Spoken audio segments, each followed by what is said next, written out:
A memory is something that often gets overlooked. It passes by quickly and drowns in the living, breathing flow of time. Like many things in life, it comes and goes. Gone, but not forgotten. We honor these memories in interesting ways. Parks, museums, statues, and even video games.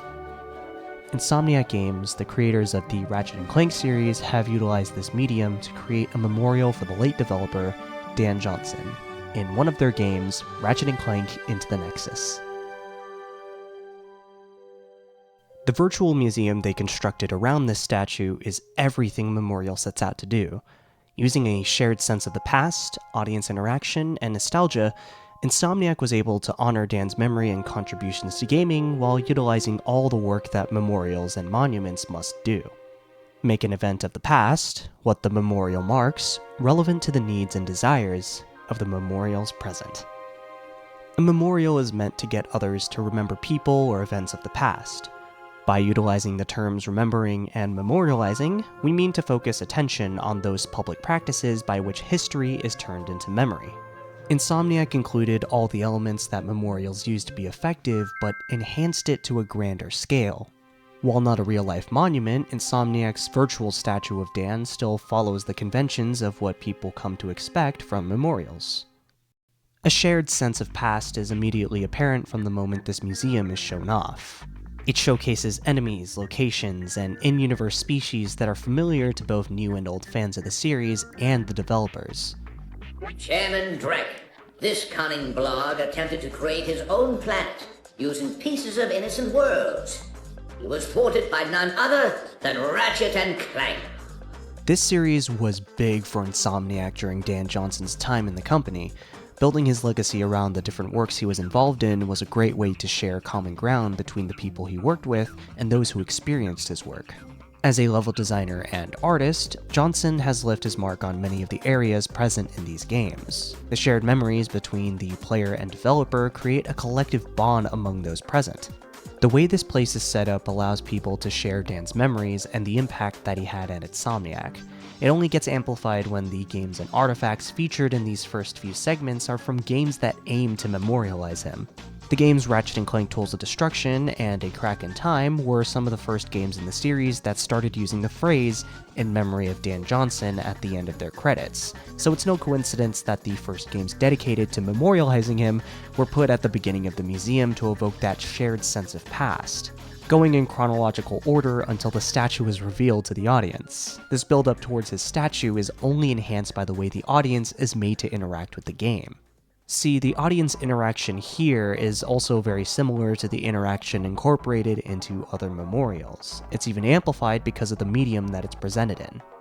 People are being taken on a tour similar to most museums. However, the level design incorporates more audience engagement with the environment that the developers made for the player.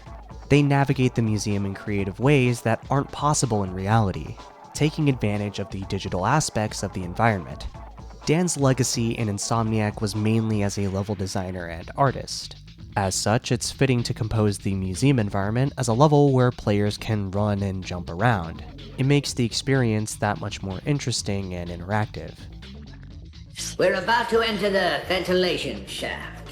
Due to, lack of funding, we will be taking a detour around the now empty Bolt exhibit and Raritanium wing.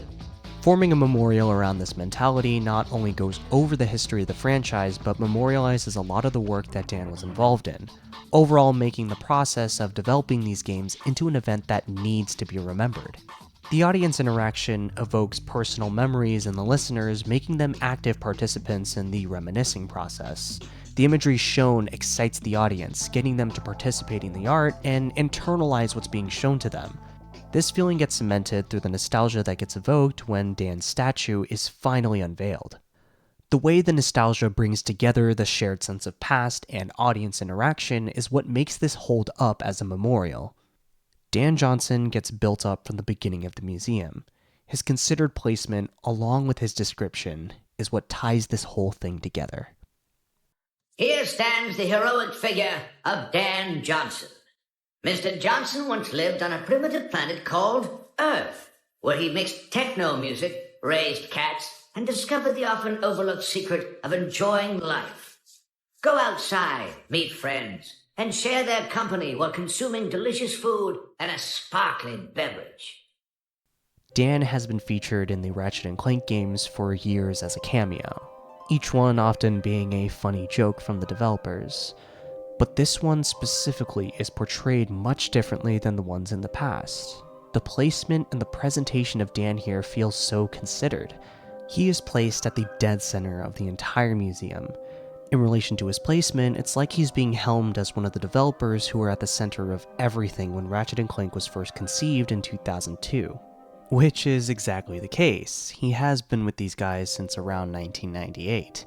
And despite being just another developer, level designer, and artist for the games, the way the memorial statue and museum elements come together gives the implication that he was so much more than that. It's gold and in high standing, shiny and reflective of his proud way of life. It serves as a testament to the impact he's had on the people he worked with and the people's hearts he touched through these games. His inclusion here stands as a memorial because of the way it's handled as an important event in the history of Insomniac games. It's an incredible example of how far memorials can go. In fact, it exemplifies everything a memorial sets out to do. The shared sense of the past that was evoked in the museum creates a connection between the past and present.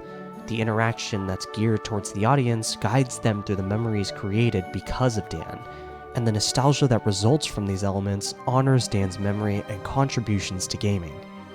Insomniac was able to utilize the work that all monuments and memorials should do.